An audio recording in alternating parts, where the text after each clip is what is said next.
So you might enjoy a little video. You see the breeze is filled in. We've got a really nice 20 knots.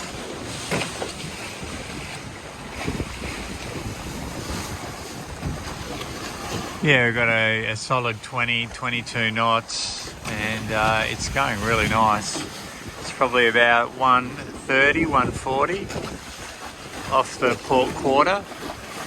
And we've got a large groundswell that rolls in on the beam. It's pretty much rolling in from the southeast.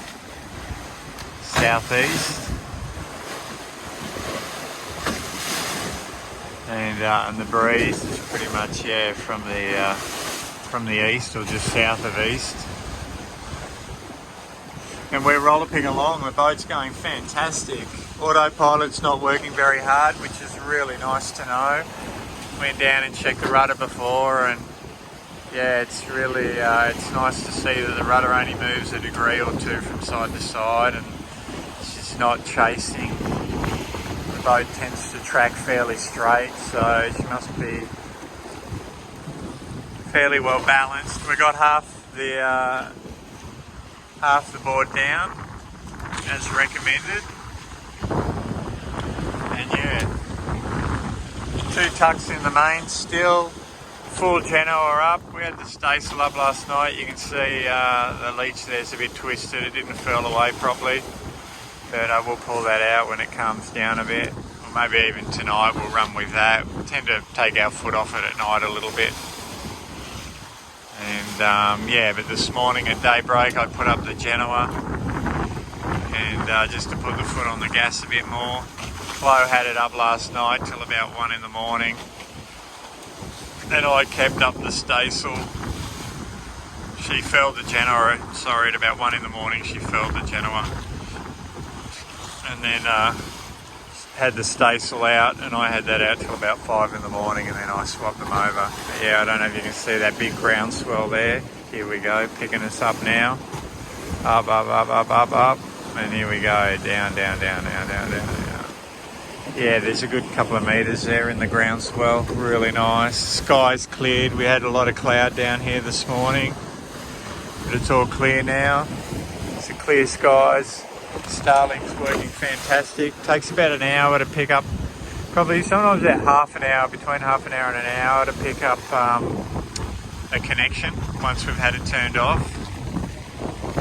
Ran the engine last night for about 3 hours to make water, and yeah, so I had the Starlink on from early morning. See, we're doing pretty much from falling off the back of waves at sort of 7s, 8s, and then surfing down waves at up to, I've seen 13. I think our max speed so far is 16.5 knots, so had a couple of nice little surfs in. See the autopilot only moving a couple of degrees here and there. Really nice. That's really nice to see. And tracking pretty straight.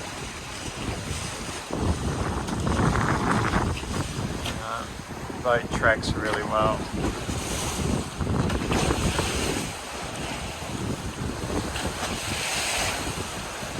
Pretty wet though. We are a bit wet, so yeah. Cockpit floors salty.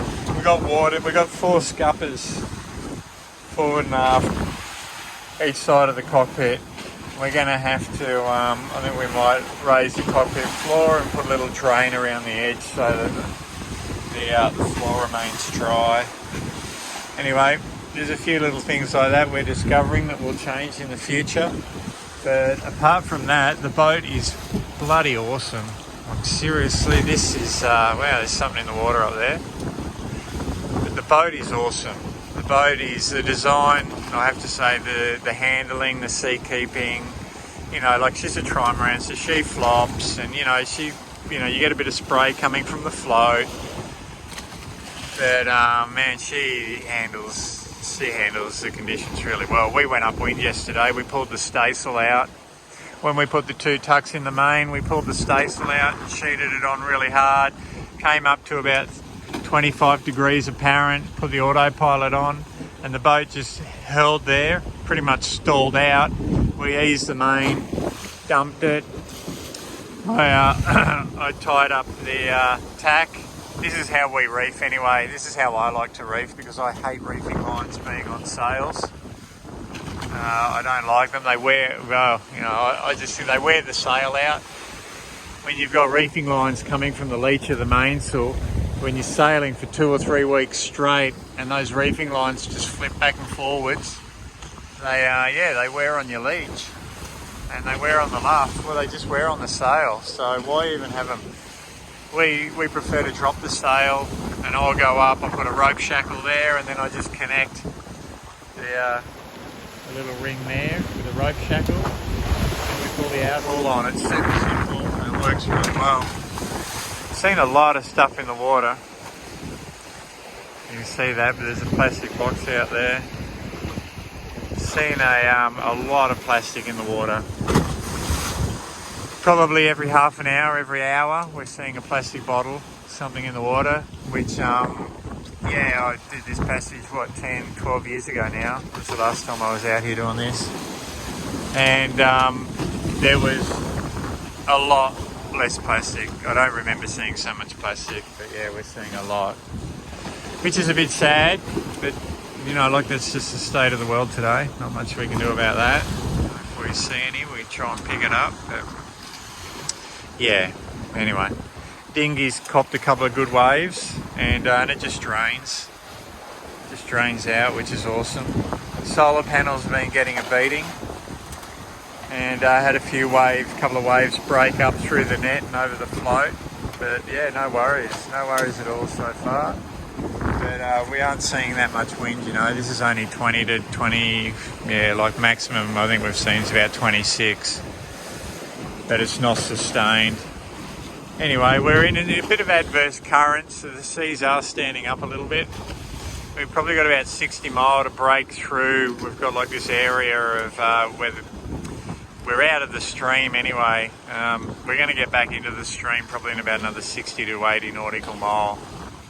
And then hopefully the seas will flatten out a little bit. But yeah, boat's just awesome. Boat's going great. We're going great. We both slept pretty well last night. And yeah, we're just going to keep trucking. I think we're about 1,800 mile down now. And yeah, 1,800 mile down. Which means we've got around about 2,400 mile to go. You see we're dropping off the back of the wave there.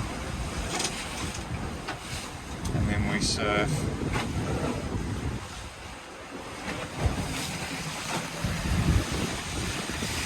Alrighty. There's a little update. A lot of talking. Hope you enjoyed it. And all the best from Flo and I.